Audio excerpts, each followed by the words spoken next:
Oh, say, can you see by the dawn's early light what so proudly we hailed at the twilight's last gleaming, whose broad stripes and bright stars through the perilous fight o'er the ramparts we watched were so gallantly streaming, and the rocket's red glare, the bombs bursting in air, gave proof through the night that our flag was still there. Oh, say does that star-spangled banner yet wave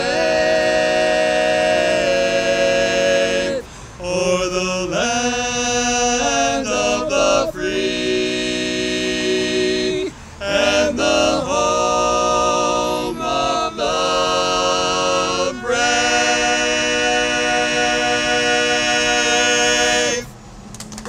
Thank you. We are standing here today to honor Ted Crom, and the reason we are here is because of the railroad. Does that make any sense to anyone?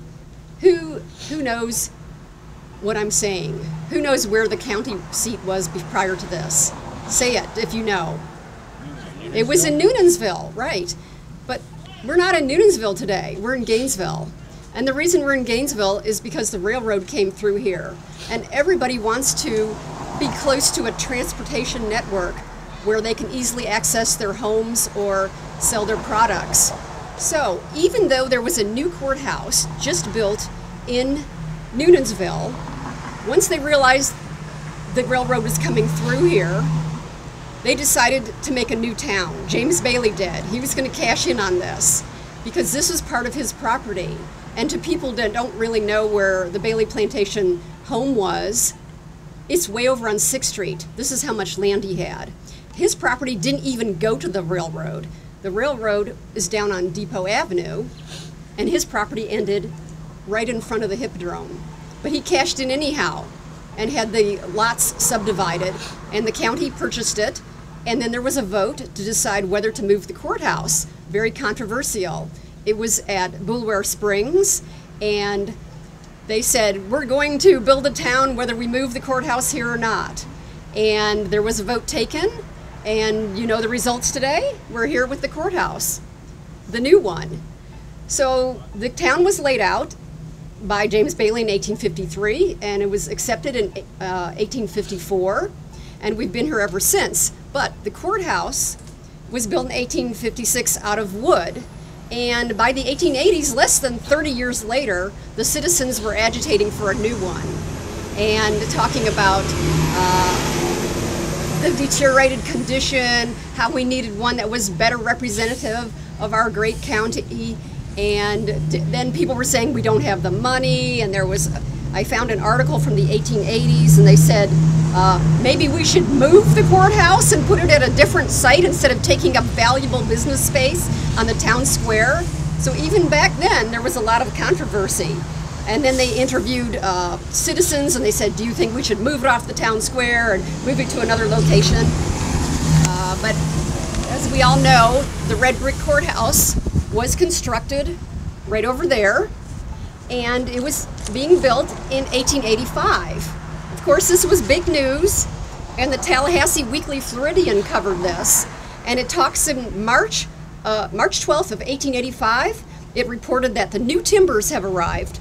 They are 55 feet long and 10 by 12 square. They were procured from DuPont, Georgia, and they are probably the largest timbers in Gainesville, Florida. On April 2nd, they reported the basement walls are being cemented with the same materials as the patent stone is made from. When completed, it will be an imitation of stonework. So they wanted the appearance of stone, but they didn't want to pay for it. May 21st, 1885, the inner walls are now up. The roof will be completed in a few days. Corrugated iron will be the base of the floor. And it looks as though the fall term of the court will be held in the new courthouse. In 1887, the Webb's Consolidated Directory from Jacksonville said, the pride of Alachua County is the new brick courthouse completed in December of 1885. It is built in the Renaissance style of architecture, is fireproof, and cost $50,000. It is surmounted by a public clock, which tolls out the hours of morning, noon, and night to the constantly increasing inhabitants of this substantial city. The view from the dome is extended, taking in the undulating surface of thousands of acres of cotton fields and rich vegetable and fruit gardens which surround the city and contribute so much to its fame and fortune. Interspersed can be seen an occasional lake, a happy home half buried in an orange grove, the whole making a picture well worth the journey to the dome to enjoy. Later on, that dome is pretty nasty because it's very hot up there. And they had to have someone go up into that little tiny dome and wind the clock. And then we talk about, this is L.A. Jernigan, and the story in the Gainesville Sun says, after 27 years of faithful service in looking after the huge clock, L.A. Jernigan has tendered his resignation to the Board of County Commissioners. He has been the custodian all these years up to the present month. The remuneration is small, having been paid $40 a year. He gets $10 quarterly for doing this. He says the long and difficult climb from the lower floor to the clock is too much for him, and the winding of the timepiece on the last Monday, his connection with the greatest public convenience in Gainesville will be ceased. It is fitting that he receives a vote of thanks by the people of the city when the bell tolls at noon today for his many years of service and looking after it, especially since the remuneration has been small. And this is another interesting story that continues to this day.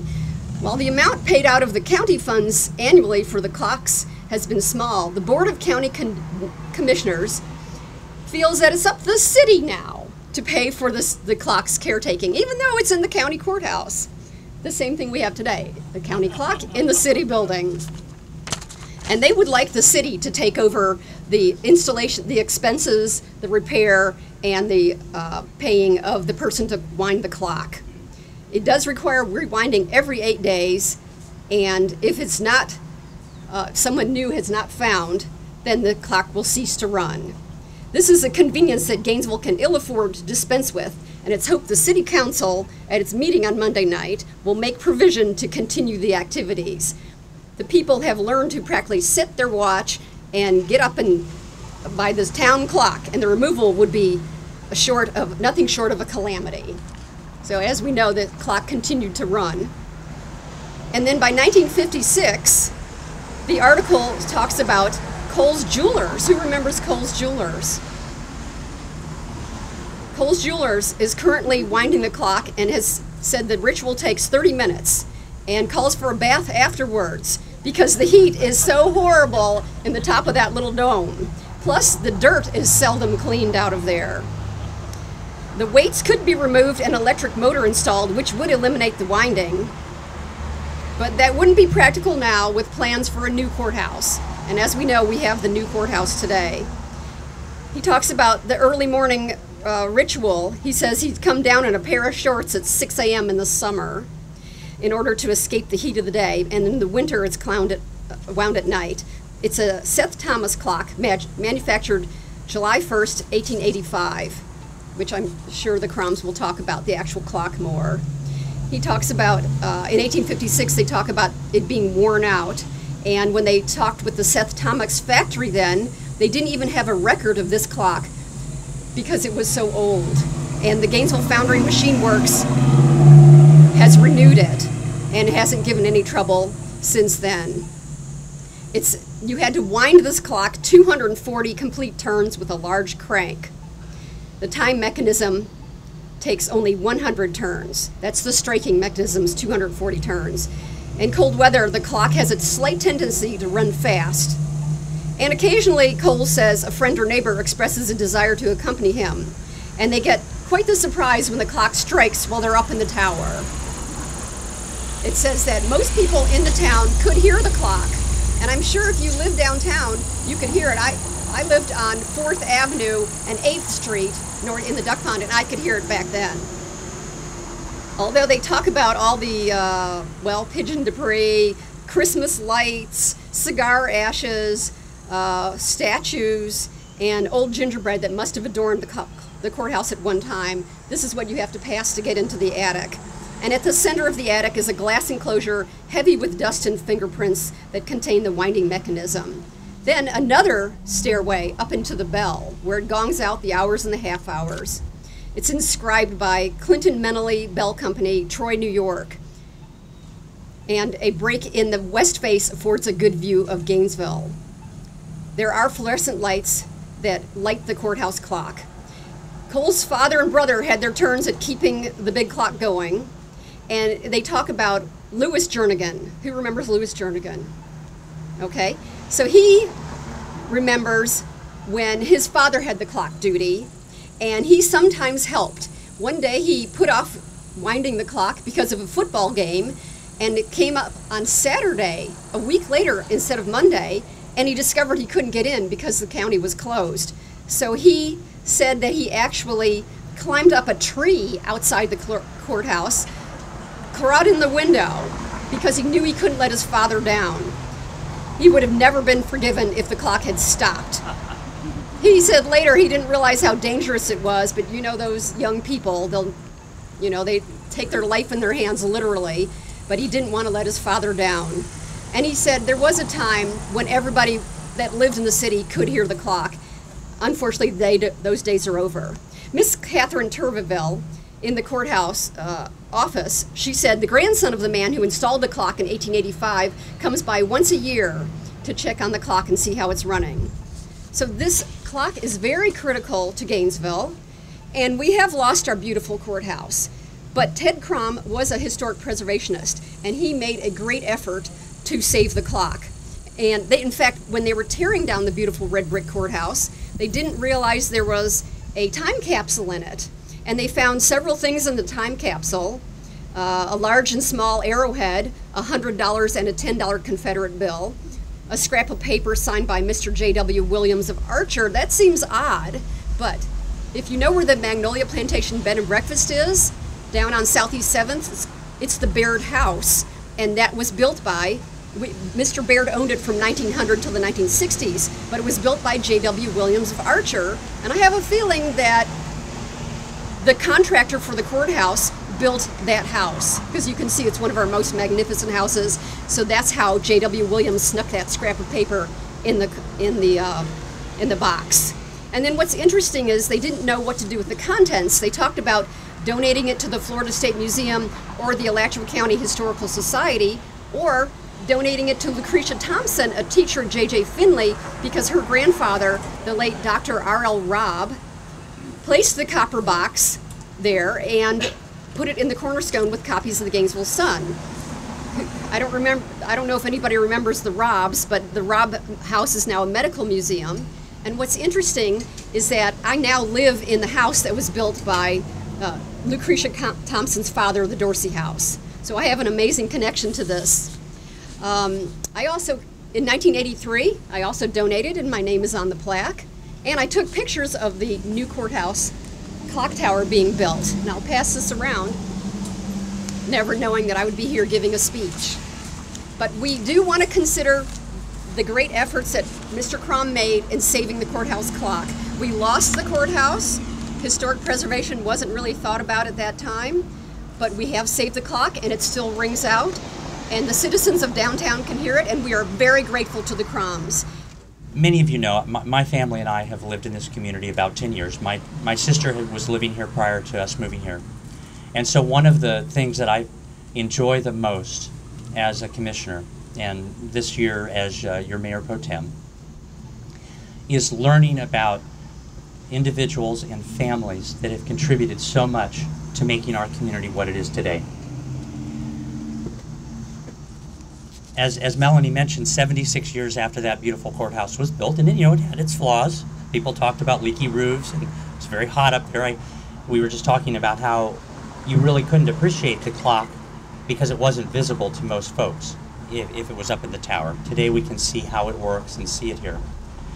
But the fact is that Mr. Crom and the Crom family recognized something that even we as a community did not recognize. And that was the importance of our history, the importance of the things that brought us where we are today and the human beings that put so much into those things. And so this clock really wouldn't be here today if it weren't for that love of history and of the people that put things into history and that passing of that from generation to generation. You know, finally, and I very much look forward to hearing from you and the family, because really at the end of the day, that's why we are here today. And we want you to know the personal, the community appreciation that comes for your contribution in so many ways to this community. And I couldn't even begin to describe it. I know many of you probably have seen news articles over the years. I guess if there were one word that I would use to characterize what I've learned about Mr. Crom and the Crom family, is a Renaissance man, a Renaissance family. A family that I would define, and this is not from the dictionary, this is from my own noggin, so don't knock me if it's inaccurate, but a passionate and eclectic love of learning in both the practical and the artistic. To me, that is, when I look at all of the interests and activities of Mr. Crom, that to me is what stands out. It's amazing. I am a social scientist, and a lot of people like to tell me that, well, my best friend went on to engineering. I like to say, well, you know, you've either got to be practical or you got to be kind of impractical. And I like to believe that that is just not so. In fact, the best is when we can combine both of these in very real and tangible ways. And for me, everything about the life of Mr. Crom and the Crom family and your contributions to this community represent the beautiful combination of the artistic with the practical and an ongoing lifelong love of learning.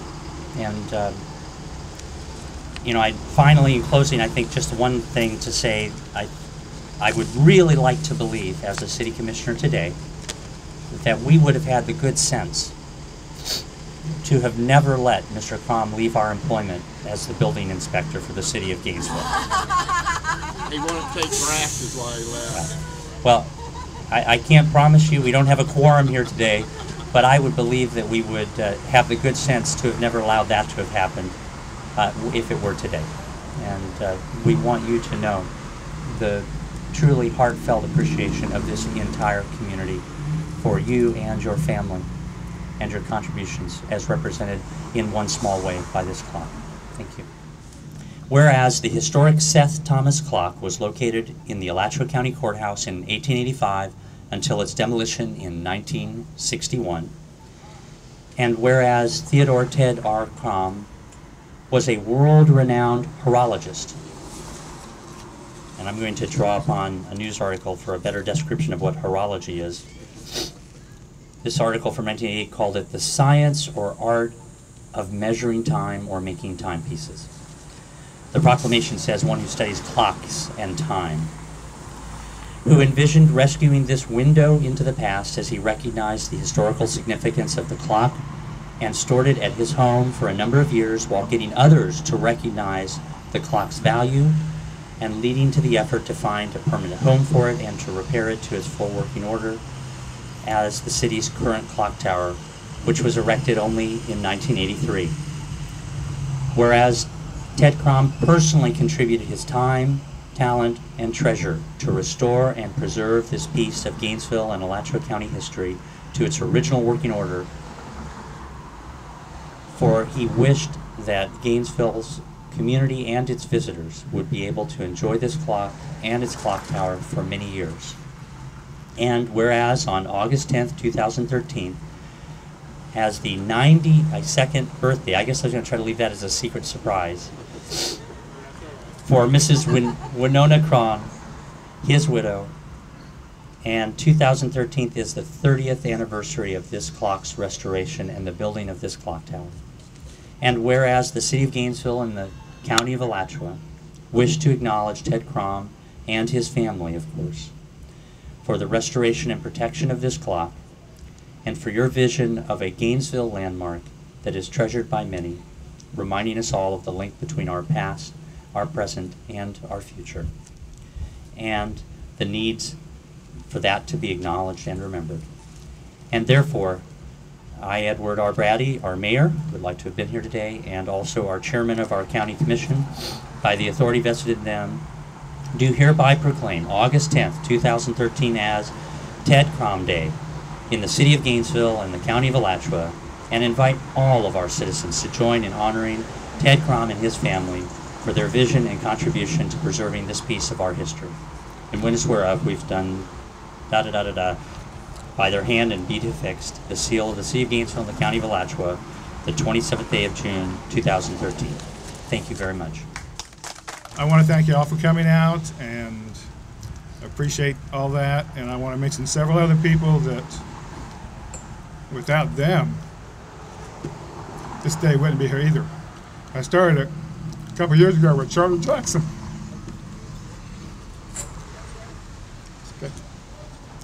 And he got the ball rolling. Then we found Kathleen Bagan, who pushed it a little farther. And then we got Fred North to do the actual work. Where's Fred? Back there. So I want to thank all those people too. We've heard a lot about Ted Crom, so we know what he did and what he did. Me and my brothers, we helped him, but not as much as he did. Now I wanted to try to joke, to use you guys because I'm not much of a joke teller, but I read one that's kind of apropos to what I was going to say today. There's these two cavemen, one standing outside, one standing inside, and it's raining. And the inside guy says, "Hey, it's raining on you outside, come on in." And the guy outside says, "No, it's not raining." And they argue a little bit about whether it's raining or not. And finally, the guy inside said, "Well, I can prove it's raining because you're wet." And the guy said, "What does wet mean?" And the punchline is the birth of ideology. There's always arguments about the best way to use a dollar, best way to do that. So I brought with me, and I saw that just this morning, and then I was going to bring this article from the Gainesville Sun, just so you know it's real, about when the clock was first put up, and you could see the hands up there, but it wasn't running. People would walk by and complain about, well, we spent this $55,000 and the clock doesn't work. When's it going to work? And of course, they all had jokes. Let's see. Let me go down here a little bit. One guy said, if they're going to put it up, at least it should work. Like it goes up and then it's supposed to work automatically. I mean, that's a half hour. It works now, I guarantee you. That's proof positive. Okay, another person said they couldn't understand the expense. It seems to be delays in the work. Well, I wish they would have got down here with me and Dad and my brothers and watched how hard it is to fix something that's 100 some odd years old. Wait till they become 100, then they'll know what it's like. Let's see. Another city worker said the incorrect readings were why the city employees couldn't get to work on time. So they were using it for their own benefit. So I think they liked it broken. We don't like it broken anymore, do we, Fred? Okay, good. Let's see, the last one here, and I didn't know that she was going to be here, but this is a quote from Commissioner Jean Chalmers. Did you know you were in this? I don't remember. Okay, and this is I'll try to read it right. Do you want to come up and read it? You want to? Yeah, come up here, Jean. Come up here and read your own quote. Yeah, come read your own quote. Yeah. Okay, she said this. What? How many years ago did this thing go up? 30 years. What did I say?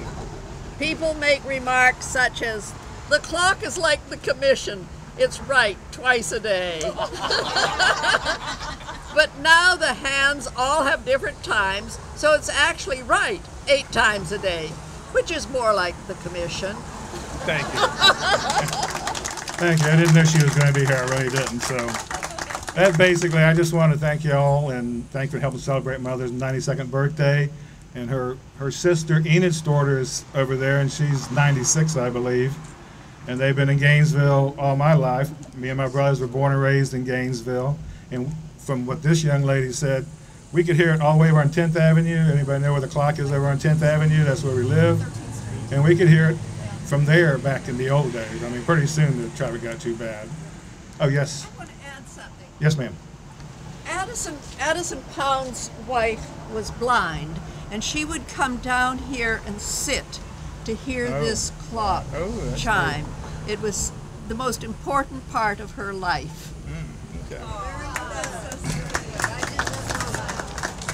Well, okay, that's basically all I had to say, and I want to make it short and sweet, not like a commissioner that said he wanted to talk a long time, but I didn't believe him when he said that either. So that's as long as I can talk to. I would just like to say this has been a great day for me, of course, mainly my birthday, but mainly because of this. This clock has been part of our life for umpteen years when my boys were little tots, until Ted brought it home one day and showed me what he had in the truck, and I couldn't believe the thing he had.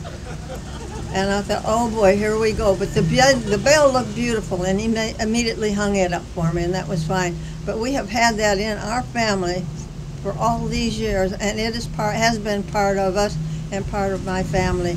And I truly appreciate now this great dedication to it. I think it's time it is. And I thank everybody that helped to make it possible. And I hope my sister, who's sitting in the car over there, I hope the historian can reach her and get some more background on Gainesville, because she's full of knowledge. Enid Storter Printing, I'll give them credit on that. But thank you all for coming. I appreciate it very much. It's been part of our life. 1, 2, 3. It's right on time. Right on time. Good thing, Wait till the sun shines, Nelly, when the clouds go drifting by. We will be happy, Nelly, don't you cry.